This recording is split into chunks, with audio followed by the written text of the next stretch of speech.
troops in Los Angeles, troops in Washington, D.C. And now President Trump is threatening to send federal forces into Chicago and maybe even Baltimore. The question is, are we slipping closer and closer to martial law in America? Today we break down what's happening, why it matters, and what history tells us about where this could lead. What just happened? Let's start with the facts. In August 2025, the White House ordered combat troops, National Guard units under federal control, into Los Angeles and Washington, D.C. Officially, the move was described as a response to spikes in violent crime. In L.A., the deployment followed high-profile incidents of gang violence. In D.C., the president invoked emergency powers under the Home Rule Act, citing a carjacking and fears of rising violence. Now Trump is openly threatening to do the same in Chicago and possibly Baltimore. Two cities he has repeatedly called lawless and out of control. Why this matters. This isn't just about crime, it's about precedent. Deploying federal troops onto U.S. streets blurs the line between civil authority and military authority. Historically, America has been very cautious about crossing that line. The Posse Comitatus Act of 1878 was designed to prevent the military from enforcing domestic laws, except under very narrow circumstances. What is martial law? Martial law is when the military takes over the functions of civilian government. That can mean curfews, suspension of civil rights, trials by military courts, and restrictions on speech or assembly. The U.S. has declared martial law only a handful of times, during the Civil War, after Pearl Harbor in Hawaii, and in isolated cases during riots or disasters. What we're seeing right now may not be full martial law, but it edges dangerously close.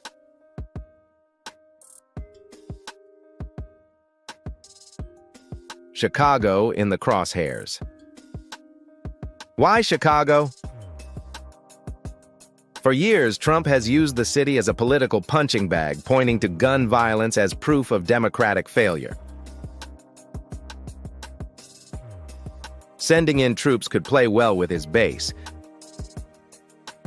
but it would also escalate tensions with local leaders. Chicago's mayor and governor have already warned, this isn't how you solve violence. Deploying combat troops could spark more unrest, not less. Baltimore next. And then there's Baltimore. Like Chicago, it's a majority black city with real challenges in crime and poverty. But deploying federal troops here risks being seen as targeting political opponents and communities of color. Civil rights groups are already warning this could be a constitutional crisis in the making. Historical parallels. Every time America has brought soldiers into the streets, the results have been controversial. Think Kent State in 1970, where National Guardsmen killed student protesters. Think the 1968 riots after Martin Luther King Jr.'s assassination. Think New Orleans after Hurricane Katrina. Troops can bring order, but they can also bring tragedy. Legal gray areas. So, is this legal? Technically, yes, if the president declares an emergency and invokes the Insurrection Act. But governors usually control the Guard, not the president. Forcing deployments into states that resist could set up a showdown between federal and state power, one not tested in modern times. Some people are saying that Trump is doing this so people get used to seeing armed soldiers on the street. The question is, why do we need combat troops on our streets? Is someone going to war against our citizens? If Trump loses the House or Senate in 2026, will he nullify the election or say it was rigged? Some people think if he believes he will lose the midterm elections, he won't allow the elections to take place. That will cause rioting. Will he put troops into all our cities? What do you think? The slippery slope. If troops are in LA and DC today and in Chicago tomorrow, what about Philadelphia next week? Or New York next month? At what point do we cross the line from targeted deployments into something resembling martial law nationwide?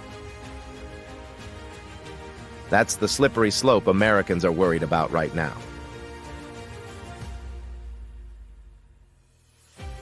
So, are we slipping into martial law? The answer depends on what happens next. But one thing is clear.